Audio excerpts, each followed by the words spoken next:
Hi, and welcome to Female Entrepreneurs Magazine, your go-to platform for ambitious women who are ready to take the business world by storm. I'm your host, Angel France, and each week we'll dive into the latest strategies, stories, and success secrets from the most inspiring female entrepreneurs around the world. Hi, and welcome to The Real Female Entrepreneurs. Our next guest is a lifelong creative. Her journey spans from musical theater, tarot card readings, Reiki healing, and now copywriter for spiritual entrepreneurs. From starring in Princess Diana in Diana, the musical, I can't believe you did that. That is so amazing. To reading over 200 people's tarot card readings at the haunted Hotel Cassadaga. She blends storytelling, intuition, and strategy to inspire transformation. Just for you, just so you know. With a passion for aligning messaging and connecting people, our guest's business is the Queen of Swords Copywriting. And she is a force of creativity and empowerment. Help me welcome the spellbinding storytelling and intuitive powerhouse that transforms your copywriting into magic. Amanda Hornberger. Thank you, Amanda. You just so rock. You just rock. I love it. Thank you for having me. Wow. I feel like I just want to save that intro to remind myself later when I have self-doubt. That was just so lovely. I'll send it to you. You need to have that, you know? You made me sound great. I appreciate that. Well, you're awesome. So, you know what? I really want to know what got you to become the female entrepreneur you are. Something had to happen because you know what? Most people just right off the bat go, oh, I'm going to go get a 9-to-5 job. I'm going to go to college, go do this. You know, what happened? Something happened. Well, I went to school for musical theater. And so right off the bat, like my career path was not going to look like a lot of people's. But it really took, pandemic time, I was a performer and a tarot card reader full time. And so both of those things require large groups of people meeting in person. And so I lost all my work. I lost my apartment. Life completely fell apart. And ironically, I got that job at the Hotel Cassadaga reading cards, and that's what helped me survive the pandemic. But in the last few years, you know, it's been just kind of bouncing from what I call real person jobs, one real person job to another, just trying to make ends meet and get the ground back under my feet. And eventually I just realized that no matter where I went, I didn't feel like I was being treated very well. I didn't feel like I was being valued. And I've always been kind of an overachiever type person. And so a lot of times in a real person job setting, that turns into either you end up doing the majority of the work because you're fast and because you're an overachiever, or people think you're tiresome because you're following the rules. And I figured out when I transitioned into entrepreneurship that all of the things that were kind of a negative in a regular workplace became a positive because, you know, if I'm fast, if I'm overachieving, if I'm doing a really good job, I get to directly see the benefits from that as an entrepreneur. Whereas at a regular workplace, the person who owns the company is benefiting off of that, not me. So it sort of took just the straw breaking the camel's back at one of my jobs to kind of light that fire to be like, I need to go back, because as a performer, you're essentially an entrepreneur. You're a business and you're trying to get work as a freelancer. That's kind of one way of thinking about it. So I think it's kind of always been in my bones, and I had to get back to what it meant to work for myself and directly see the results of my work. 100%. The other thing is I think you just have a really strong, unique ability for what you do because of your theatrical background and Mhm. storytelling and the intuition that you have, insight into different things. Copywriting just seems like a natural. Yeah. And I actually got a random targeted ad on Instagram for this copywriting course. And this was like in the middle of me going, I can't stand this job. What am I going to do? So sometimes the universe just gives you a little bit of a wink and says, maybe this is where you go next. So I sort of listened to that pull, and it does. Copywriting and marketing strategy really puts together a lot of things that I've been doing for a lot of my life without really knowing that's what I was doing. So yeah, it was good to study it and hone my skills in that area. And it sounds like you fell in love with it.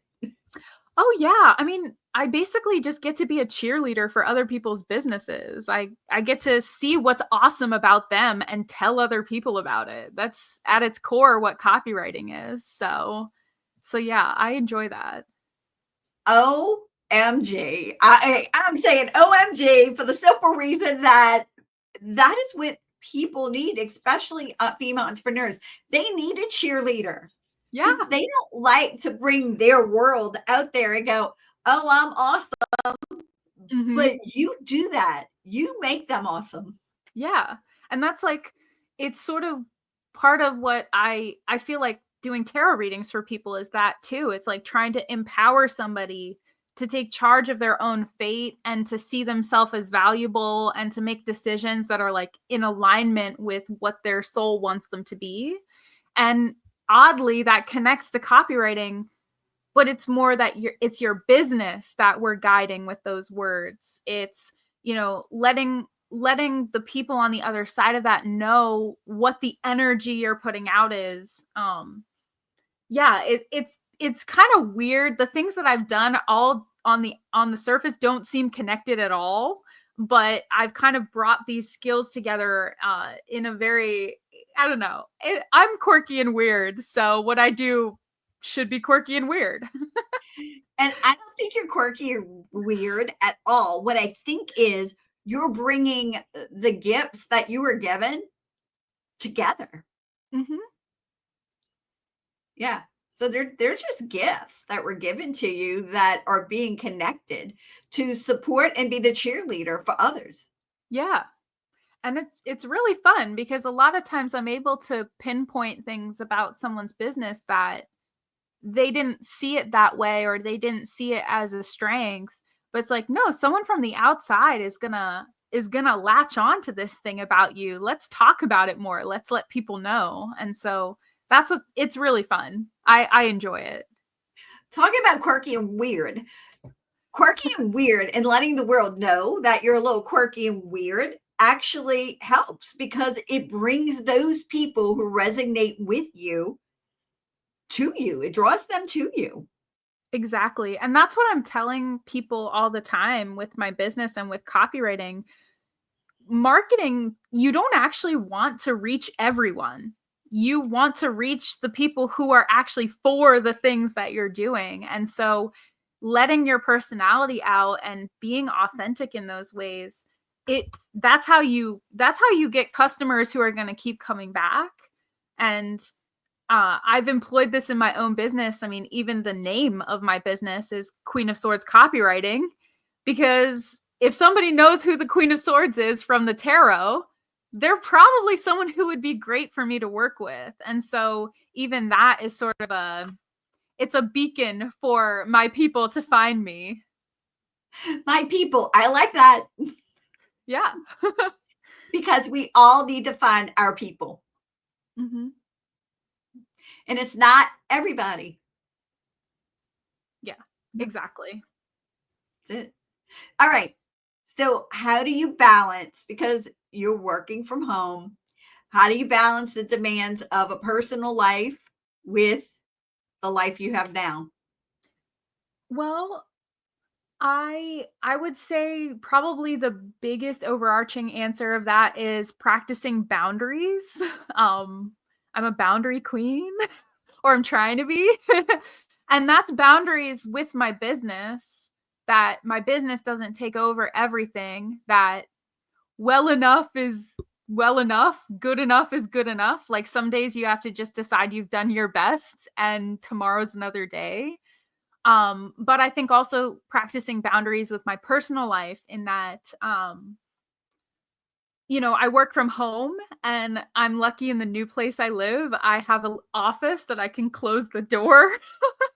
But before I didn't have that. And so it was very much about like, okay, my partner comes home from work and he wants to talk to me, but I have something to do. So practicing that boundary of like, hey, can I talk to you in a little bit when I finish this thing? And so having that to me, that's the answer to balance in everything, not just business, is, having those boundaries, knowing where you want to put your energy and being really conscious about holding that space and maintaining it. So that's probably the big answer. But I honestly think being an entrepreneur for someone creative like me is what has finally allowed me to have a work-life balance. Because I want to be working at weird hours. Like I'm a theater person. I want to sleep in till 10 a.m., have a slow morning, and by noon is when I'm starting my work. Like that's just how my body rhythm is.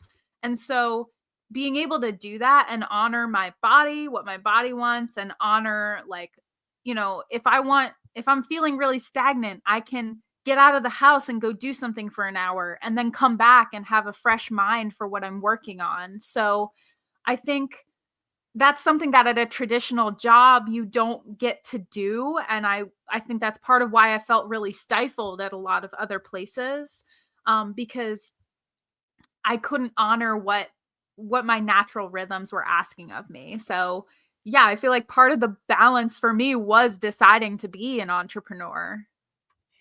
Do you find that sometimes your jam don't happen until 12 at midnight? Girl, midnight to 3 or 4 in the morning is like... It just works, huh? They call it what? The witching hour, right? That's when the magic happens.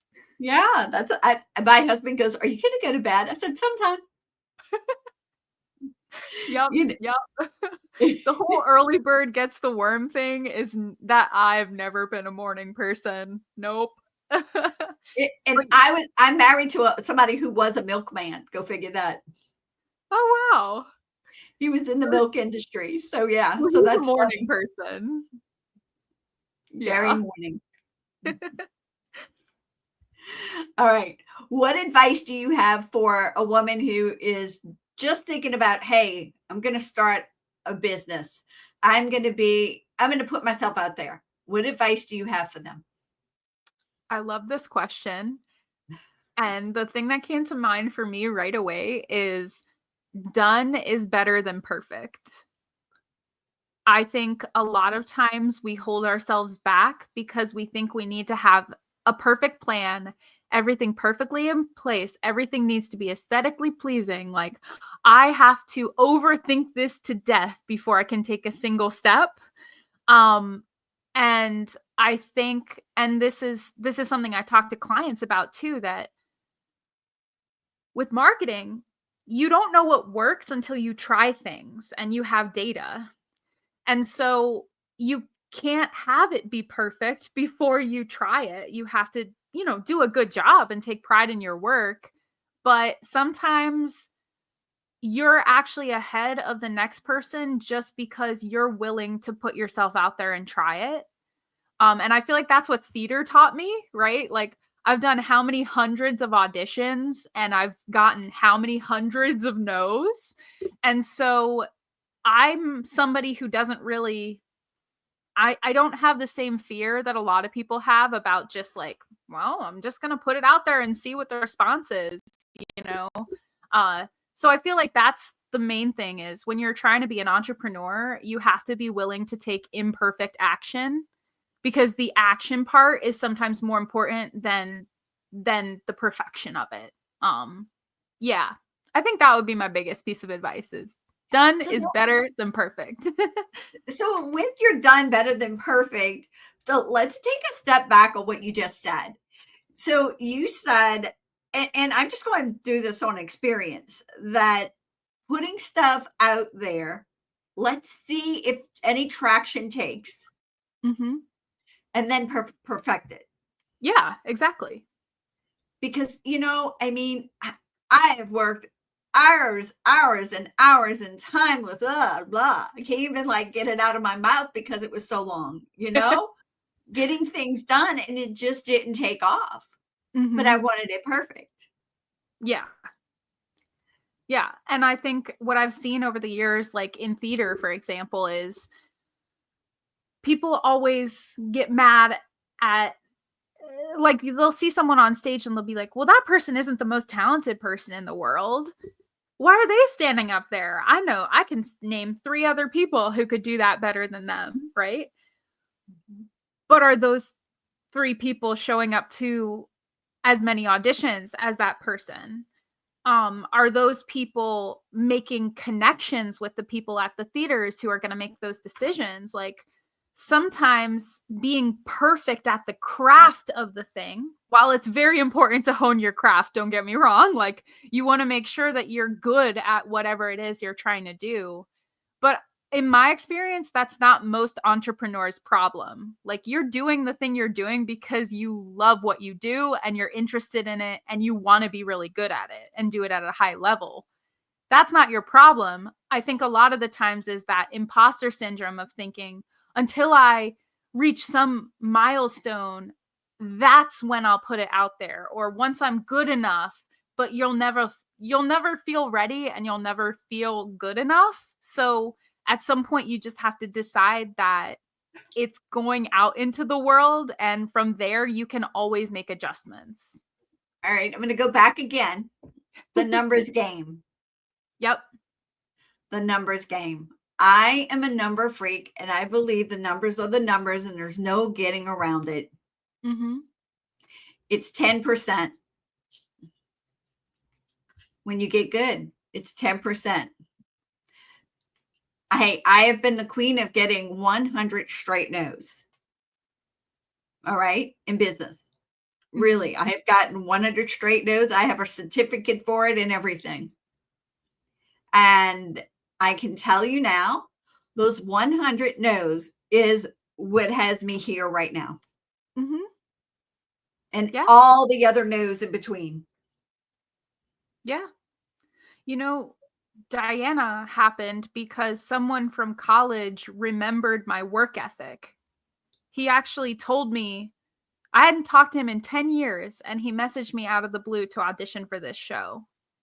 And I was like, I talked to him later. I'm like, what made you think of me for this? And he actually told me he couldn't even remember what my singing was like in college. He said, I mean, I knew you were a good singer, but that wasn't it. It was that you were always the person with their backpack full of books working really hard at being in theater.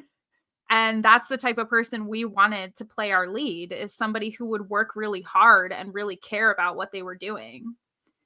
And yeah, it's like, well, that was 10 years ago. I paid into that without even knowing I was doing that. And so sometimes even the no's aren't really a no. They're setting you up for something in the future. It's not yet. Mm-hmm. It means not yet. It's not the right time. Yeah, or not the right person yet. Yeah. Like, sometimes you just haven't met the right aligned person to do what you're trying to do. And so you got to keep knocking on doors. Yeah, literally. Yeah. Sending out the LinkedIn request, sending out the emails, I mean, yeah, all of it. I mean, that's our new knock on doors. Exactly. Yeah. And what's cool is you can kind of get to know people on a little bit more personal of a level now. There's a connection point you can find online. You can be and when you're a real person, people are more likely to connect with you, especially in this AI age. How many times have you gotten a message on LinkedIn or an email that you're like, clearly a robot wrote this? So as a copywriter, I'm trying to tell people your strength is in actually being imperfect, being a human, connecting with people on a human level, because we miss that. We want it. That is a true statement. I mean, I spell my name wrong. I have typos all the time. That's who I am. Yeah. So knowing what you've learned so far in business, theater too, because that all applies. I mean, all of it is sales, marketing. It's all the same. You know, somebody can say, "Oh, I'm not a salesperson." I'm sorry. The best teachers are the best salespeople. Mm-hmm. All right. So knowing what you've learned so far, what would you go back and tell that 18-year-old self? I would tell her to take a course in business or marketing. She was like, I'm just going to be the best performer I can be, and that will solve it, you know? And I think what I can see now is knowing how to sell yourself, knowing what, and to me, selling is just highlighting the strengths of something so that the right person who needs the thing that you have can find you. And I think the business side of things I wasn't as good at that as I am now. And so I feel like if I could have done that a little sooner, things would have been maybe a little easier, but who knows? Who knows? All right, we went back. Let's go forward. What are you doing right now to plan? Like, how are you planning for your goals for next year? Well, so it's really exciting because this past year was actually my first year in business as a copywriter. So I feel like I learned so much last year. And right now I'm just in the thinking, dreaming, planning for what 2025 might look like. I tried a lot of things. I think what I've really learned is maybe because of my performing skills, that talking and having conversations and teaching in that way is something I'm really good at. So I tried this new thing at the end of this past year, which was teaching some little mini, like 20-minute courses, like little mini workshops. And I feel like I got really good response for it. So I feel like spiritual entrepreneurs, same thing like I just said, they're really good at the thing they do, but the business and marketing side of it is sometimes what they need help with. And so finding more ways to reach people with that information and maybe teach a little bit more in those little mini workshop or group settings. I'm thinking of ways to also collaborate with other entrepreneurs to create these little workshop mastermind type things. So you can expect to see more of that, especially if you follow my LinkedIn page. That's where I do a lot of that kind of thing. And yeah, I think collaboration is going to be the word for 2025, working with other people and enhancing our businesses by working together. That has been the theme of what we've been talking about, is the networking collaboration with other people as a whole. So that has been, every time we talk, it's about networking, it's collaborating, and on and on. Yeah. So do you mind sharing one of the major goals that you have for next year? It could be personal, it could be anything, business. Ooh. Well, I have begun work on a book that I've been wanting to write for a few years. So that is sort of related to my business, but not entirely. It's something for me, but also it is connected to my own spiritual journey and kind of why I'm here doing this thing. And so, yeah, that's my big goal for the year, is to get that book done and maybe in the phase of trying to sell it. That is awesome. Where are you at right now in the process of writing? Well, this is something I've been researching for a number of years. It's about, so I had a past life resurface, which is the whole thing that catalyzed becoming a tarot card reader. And so doing historical research has been a part of that. So I'm revisiting my research from a few years ago, learning some new things. And I just wrote kind of like the intro to the book a few days ago. So that's where I'm at. It's very new, but it's something I've been percolating on for a while. So yeah. Starting the year off with a new project. Yeah, that's awesome. So what is something that maybe a strategy or something you've done that has helped you scale your business that other people probably would have said, "Oh, you're crazy doing that"? It's funny because we just sort of touched on it. Networking in all capital letters. I think I started off this business journey. You know, when you're entrepreneur, solopreneur, you think you have to do it all on your own. And nothing made my business grow faster than bringing other people into what I was doing and getting ideas. And so I'm a part of this lovely women entrepreneurs group that meets every month. And that has been getting to talk to women who are further in the journey than I am has been so wonderful. Number one, so that I don't feel like I'm on my own. And number two, because they bring perspectives that I never would have thought of. And so collaboration, I feel like will always be like number one in my scaling up strategy. Is if you can't do it on your own, I bet you there's somebody else who can help. And having that community mindset is really, really like the core of my business. And it's what I teach other people too. I actually had a whole mini workshop on networking that people got actually really excited about, because there's just no other way to do it. You can't do it in a vacuum. And so, yeah, I just think collaboration opens so many doors. And that's where this 2025, I set up some partnerships last year, and I really want to lean into those connections in the new year. That's awesome. The power of other people and them sharing with you is key to help move that needle every time. Yeah. And I'm really excited because I've done a number of podcast interviews in the last few months. And so it's like they all come out a few months later. So I feel like it's going to be exciting to amplify those platforms as well within my own business, and let people in my circle know about what those wonderful women are doing. And so, yeah, I love it. I love being on people's podcasts because they've sort of built this platform with their amazing personality, and you get to just sort of step into their world. So that's been fun. That is fun. I love it. I love when people step into my world. It's fun.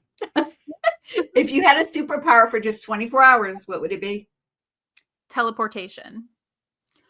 And what would you do? Well, I have family in Germany that I haven't gotten to see since before the pandemic. And like my cousins have grown up and I haven't been able to be there. And I was supposed to visit them in May of 2020, and we all know how that went. So, yeah, if I could teleport and be with my loved ones in just a second, that would be the dream. That would be so sweet. All right. One fun fact about you that not a lot of people know.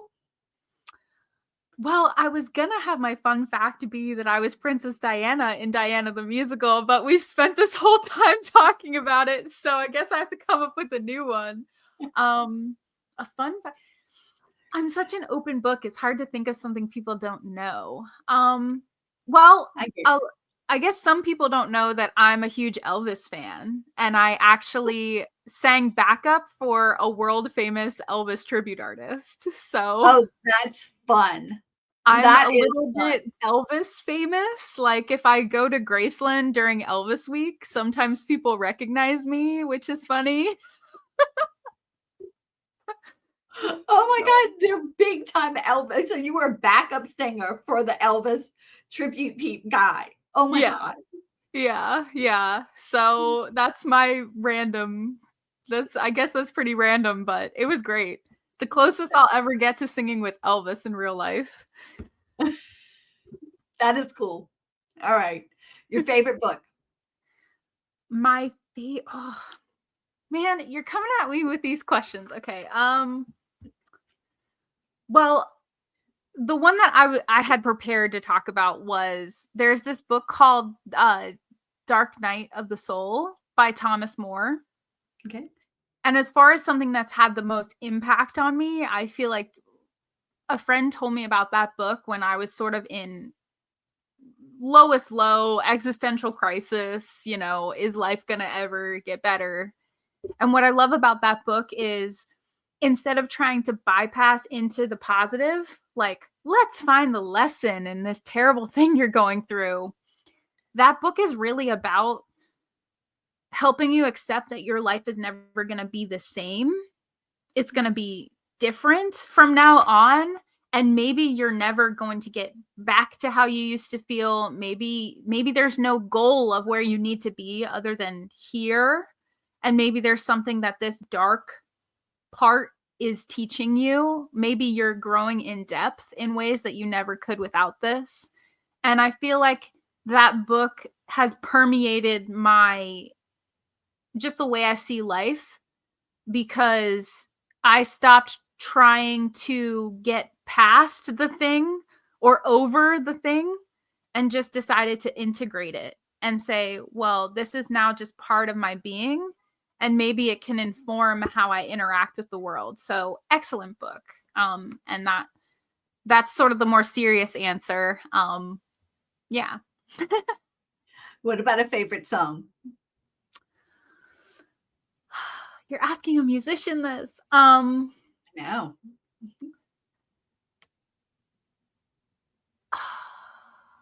I think Elvis's If I Can Dream would be my favorite song, because it's about dreaming of a world, how the world could be better, and trying to create it ourselves. And that song always makes me feel inspired when I feel like, you know, the world doesn't look the way I want it to. Elvis tells us that we can if we can dream of a better land, then we can create it. So It's a really good song. All right. Your favorite quote. Do you have a favorite quote? So I'm also a huge like Civil War Abraham Lincoln nerd. And I actually have in Abraham Lincoln's handwriting part of this quote tattooed on me. So, and it's from the second inaugural address. It's the with I have it written down here so I wouldn't mess it up. With malice toward none, with charity for all, with firmness in the right as God gives us to see the right, let us strive on to finish the work we're in. Oh. So I love that. With malice toward none, with charity for all, this idea that we can strive forward and build something better without having to tear anyone else down as we go. So I love that. And you know what? You're going to be in the Love magazine anyway. So, oh my God, it's all about love. Oh, I love it. How do you stay motivated? Honestly, I think I struggle to stay motivated on my own, but when I have conversations with my partner or with trusted friends, I feel like nothing makes you jazzed up to get up the next day and try again, like a conversation with somebody who really believes in you. So my friends, my partner, the people in my life who are supportive, they help me stay motivated. And what is the best way for our audience to stay connected with you and your business? I have a mailing list. That's probably the best way. If you go to my website, queenofswordscopy.com, there's various places on there to join the mailing list. And I really only send out emails like once a month, but you'll get access to my latest blog post. I also do a card reading for the month. So that's fun. At the end of the email, you always get a little like energy update. And I usually give exclusive deals to my mailing list as well if I'm running any specials. So that's probably the best way to stay on top of what I'm doing and get a little marketing advice every month that you can read over. So, hey, they all need marketing advice. 100%. Yeah. So is there anything else you want to share with our audience that we haven't discussed yet? All I would like to say is just that if you're out there and you're an entrepreneur, we all need the reminder that our skills, our light, what we bring to the world is needed and necessary. So just keep doing what you're doing and keep those people around you who keep that light going for you, who feed that light. And yeah, thank you for all that you're bringing to the world. I can't wait to meet you someday. I hope we can connect. We will. Amanda, you're just too precious. Thank you for being on here. I cannot wait to see you in the magazine. Thanks for having me. This has been great. Awesome. Bye-bye. Thank you so much for tuning in to this episode of Female Entrepreneurs Magazine. I hope you found inspiration, actionable tips, and a sense of connection with our incredible community of driven women. Don't forget to hit that subscribe button, leave a review, and share the episode with fellow entrepreneurs who are ready to elevate their game. Remember, your success is just the beginning, and we're here to support you in every step of the way. Until next time, keep shining, keep thriving, and remember, you have the power to create the business and life of your dreams. Stay inspired, and I'll see you in the next episode. Bye.